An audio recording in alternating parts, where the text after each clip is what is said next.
It's sunny.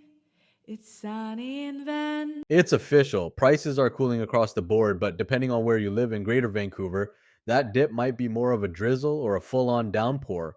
Let's start with the big four. Vancouver prices slid 2.2% in the past year, now sitting at $1,266,300. West Vancouver followed closely, dropping 2.5% to $1,306,400.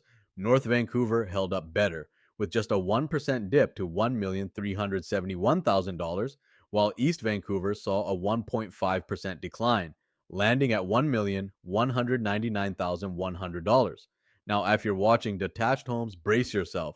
Vancouver's detached homes fell 4.6% to $2,537,700, while West Vancouver, typically a luxury stronghold, plunged 5.6% to $3,311,800.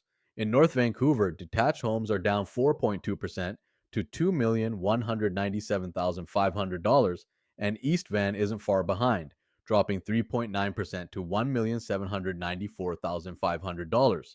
Apartments, same story mostly, except for one standout. Vancouver, West Van, and East Van all saw 3.4% drops, now priced at $780,600, $820,200, and $679,000 respectively.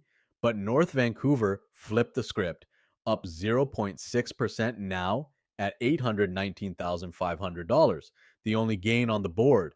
And finally, townhouses are experiencing a steady decline across the map. Vancouver dipped 2.0% to $1,299,100. West Van edged down 1.9% to $1,417,400.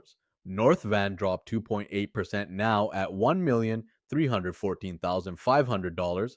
And East Van followed with a 2.4% slide, down to $1,117,900. So, what does this all mean? Buyers are gaining power again. With prices softening and inventory rising, we're entering a market where negotiation is back and sellers need to be sharp. Where do you see the market heading next? Are we bottoming out or just getting started?